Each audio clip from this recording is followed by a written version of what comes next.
السلام عليكم، مرحبا بكم في قناه حليمه المهداوي. اليوم نحضر معكم لانسان الطير بالحليب، كيجي رائع.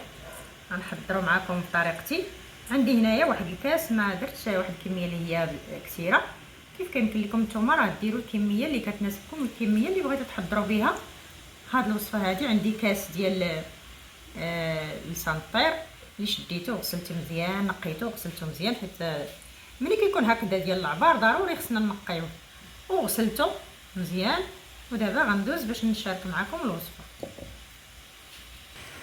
عندي هنايا الماء اللي درته في واحد الطنجره كيكون هكذا غليان، غنضيف فيه واحد شويه.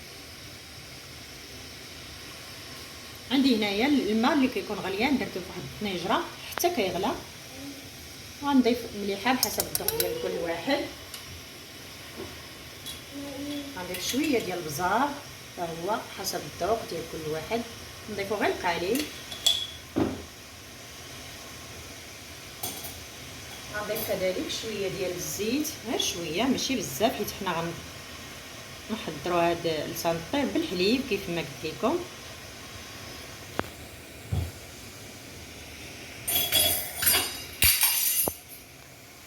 ودابا غنضيف هذاك لسان الطير اللي غسلته.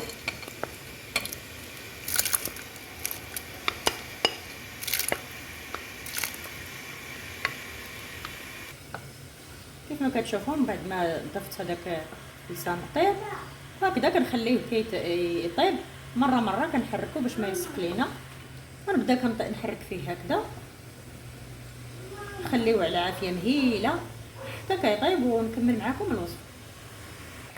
كيف ما كتشوفوا لسان الطير ديالي ها هو طاب، كنخليه حتى كيوكح من داك الماء تماما. هذا كناخذ الحليب وكنضيفو، اما كنضيفو مباشره ولا كنطيب الحليب عاد نضيفو. انا ضفتو هكذاك من العلبه ديالو، كنضيفو وكنخليه حتى كتطلع فيه الغليه، وعاد كنطفي على لسان الطير ديالي. كيف ما كتشوفوا انت ضفت الحليب هكذا بارد ما طايبش. كيف ما قلت لكم راه تقدروا تضيفوا الحليب حتى كطيبوه عاد ضيفوه في هذه اللحظه هذه. دابا غنضيف الحليب الكافي. انا عندي هنايا نص ايطرو، خليت منه غير شويه، ما دايرش واحد الكميه اللي هي كثيره، وغادا نخليه هكذا حتى كتطلع فيه الغليه. ونحط لسان الطير ديالي كيجي غزال، يجي هكذا في الوجبه ديال العشاء. هكذا كنبغيو نديرو شي حاجه خفيفه، حتى هذا نديروه للوليدات هكذا بالحليب كيجي واعر وما كيطلبش لينا الوقت بزاف. دابا غنخليه حتى تطلع ليا فيه الغليه، تلاقاو باش كتشوفوه في الشكل النهائي. كيف ما كتشوفوا لسان الطير عندي ها هو واجد. ما نخليوش هكذا حتى ينشف بزاف، نخليوه شويه هكذا فيه الحليب. غندوز باش نحطو في صحن التقديم.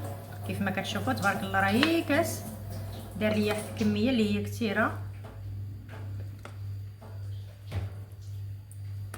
كيتزاد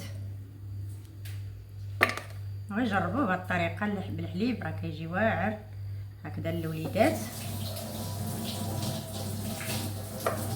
نخلي هكذا وكنديرو هكذا شويه زبيده اللي بغاها، وحتى اللي ما بغاش يضيف هكذا اللي عفوا اللي بغى هكذا السكر يديرو حلو يضيف شويه ديال السكر. انا كنفضل يبقى غير هكذا، غير بزبيده هكذا والحليب بلا ما نضيف ليه لا سكر لا حتى شي حاجه. هاد الزبيده كتذوب هكذا كيجي بنين ورائع هكذا. واحد الوصفه اللي هي خفيفه وفي نفس الوقت ما كنتعطلوش فيها في التوجد ديالها، ما تاخذش منا الوقت بزاف.